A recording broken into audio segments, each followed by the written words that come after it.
No matter how clean we imagine our surroundings to be, we actually share our environment with countless microorganisms. The largest of these are dust mites. These microscopic animals live around the hairs on skin. Smaller microorganisms are microscopic species which live in colonies containing millions of individuals. Human beings are surrounded by these invisible creatures. The enemy lies in wait at every moment to seize the opportunity to invade our bodies.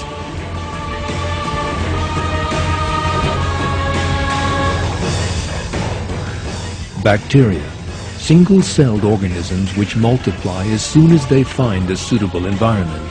Fungi, Parasites which dominate humid environments.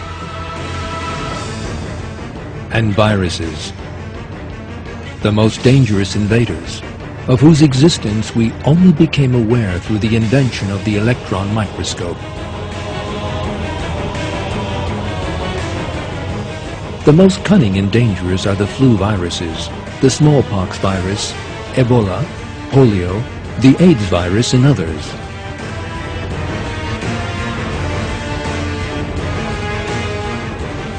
A century ago, scientists were seeking the answer to a mystery under the primitive light microscope.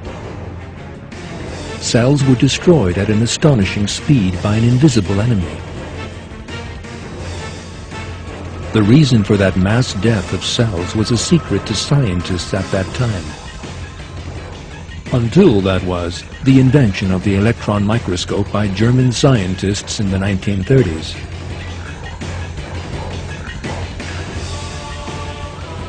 In this imaging technology, electron particles began to be used instead of the light beam used in ordinary microscopes.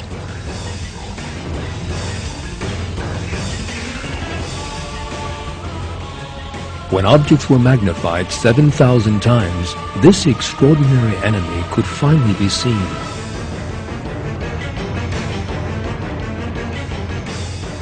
Viruses.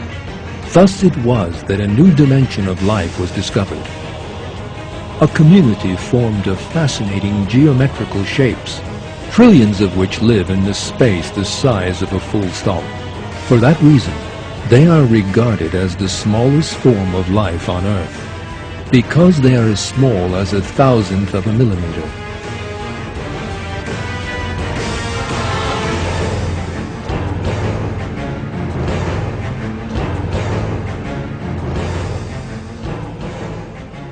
Viruses have been designed to survive even under the harshest conditions. They are able to wait in crystalline form until they encounter the cell that they will take over. They are patient. They can even wait for hundreds of years in frozen animation between life and death. They have been coded to multiply, and of course, to wreak harm as they do so. These are the detailed structures of viruses, made more intelligible with the help of modern-day computers. And the AIDS virus, in the face of which man is so powerless. Inside it is a DNA chain, carefully protected in a protein covering. The information it contains describes how new AIDS viruses are to be created in the cells it invades.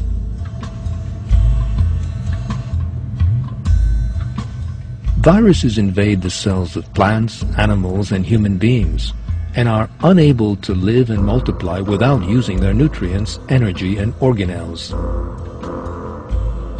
That is because viruses lack the necessary systems to live and multiply on their own.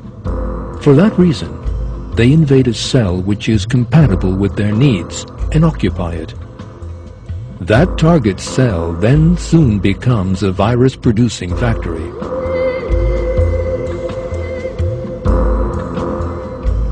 At the first stage, the virus very carefully identifies whether or not the cell is suitable for it. It checks the cell out thanks to special receptors.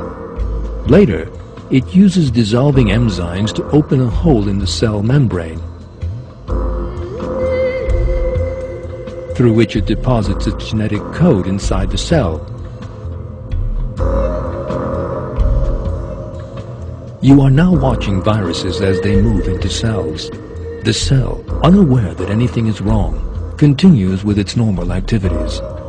It begins to copy this new DNA, imagining that it is creating the proteins it needs.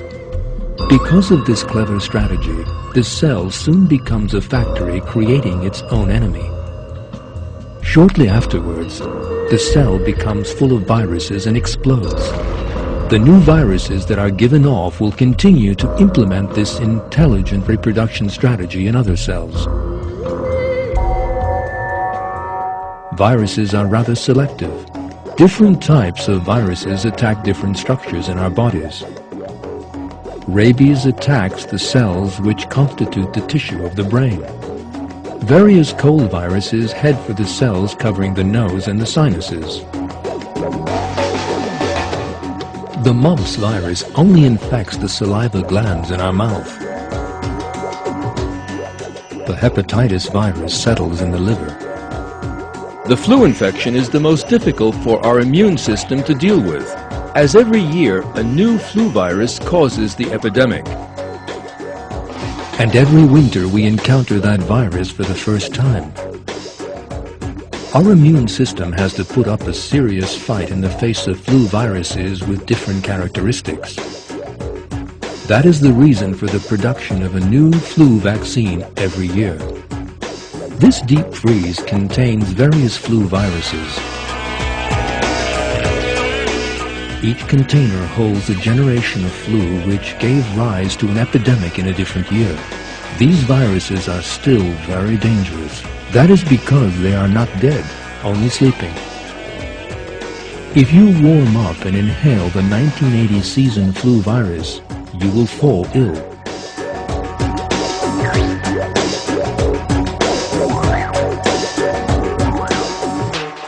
Behind these cold corridors and closed doors sleeps a virus that is still more dangerous to man. The smallpox virus. Its properties are still the subject of research on account of the strategy it employs and the way it easily overwhelms its objective. It is kept in only 2 places in the world, the United States and Russia. It will continue to be stored until its functions are fully understood.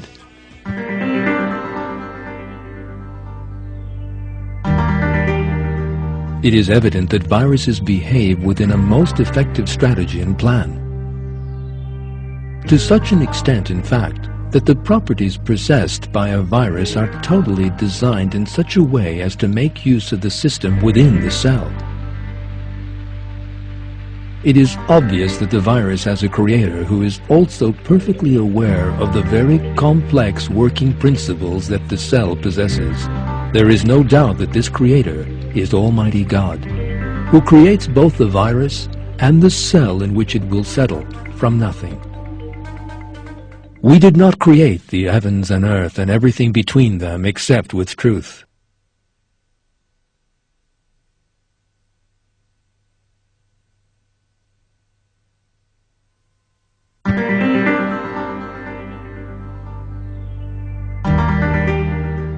Causing the human body millions of times larger than themselves to fall ill and even die, these minute viruses are specially created by God to remind people of their helplessness. It is God who creates sickness and who restores us to health. Viruses are created as the cause of sickness.